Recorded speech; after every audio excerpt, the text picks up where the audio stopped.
আসসালামু আলাইকুম। যারা ভিডিও দেখবেন অবশ্যই মাশাআল্লাহ বলবেন। তো আমার কবুতরের যে ছোট্ট একটা খামার, আমার এখানে ৬ টা গিরিবাজ কবুতর আছে। মাশাআল্লাহ আমার ৬ টা গিরিবাজ কবুতরই ভালো ওড়ে। আমি বলব না আমার কবুতরগুলা ৫ ঘন্টা ৭ ঘন্টা বা এরকম ওড়ে। আমি এখন ওদেরকে ট্রেনিং দেওয়া শুরু করছি মাত্র। আমি আগে ওদেরকে আটকিয়ে রাখতাম কেনার পর থেকে, এবং আমার এখানে এক জোড়া বাচ্চা হয়েছিল। তো সব মিলায়ে যে কবুতরগুলা ওদেরকে ডানা কেটে বা ছেঁটে আটকায় রাখা হইতো। তো মাঝে একটু সমস্যার কারণে আমি ওদেরকে ছেড়ে পালা শুরু করছি, এবং আস্তে আমি ওদেরকে উড়ানো শুরু করছি। তো মাশাআল্লাহ আমার কবুতরগুলো অনেক হাইট নেয়, কিন্তু অল্প সময় ওড়ে, ১০ মিনিট ১৫ মিনিট এরকম ওড়ে। তো ইনশাআল্লাহ আস্তে এরকম কবুতর উড়াইতে থাকলে অবশ্যই ভালো উড়বে।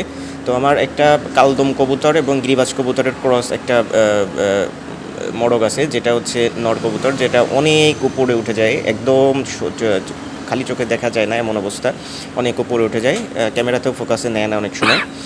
আর কবুতর এর ভিতরে যে কবুতরগুলো আছে, কিছু হচ্ছে বাচ্চা কবুতর, নবীন কবুতর, যেগুলো অল্প ওড়ে ৫ মিনিট ৭ মিনিট উড়ে নেমে যায়, এবং ওই যে কালদম কবুতরটার কথা বলছিলাম, ওটা একদম উপরে উঠে যায়, মাঝে মধ্যে মেঘের ভিতরেও চলে যায়। এবং কিছু দেশি কবুতর আছে, তো দেশি কবুতরগুলো নিচে আছে এখন। এই যে আমার কবুতরগুলা বেশিরভাগ কবুতর নেমে গেছে, ৪টা কবুতর নেমে গেছে, এবং বাকি যে কালদম কবুতর এবং আমার একজোড়া পাকিস্তানি কবুতর আছে, তার যে মাদি এবং আমার হচ্ছে কালদমের যে নরটা, এই দুইটা অনেক উপরে উঠে গেছিলো। এখন আবার ওরা হচ্ছে নিচের দিকে চলে আসছে, এই যে দেখা যাচ্ছে দুইটায়।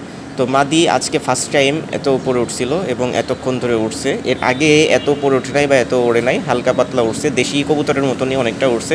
তবে আজকে আমি দেখে আসলে অবাক হয়েছি যে মাদিটা আসলে ভালো ওড়ে। তো যার কাছ থেকে নিছিলাম সে আমাকে বলছিল মাদিটা অনেক ওড়ে, তো আজকে সেটার প্রমাণ পাইছি। তো আমার কবুতর বেশিরভাগ কবুতর নেমে গেছে, এবং এই দুইটা কবুতর এখন পর্যন্ত আকাশে আছে, এরা এখন পর্যন্ত উঠতেছে।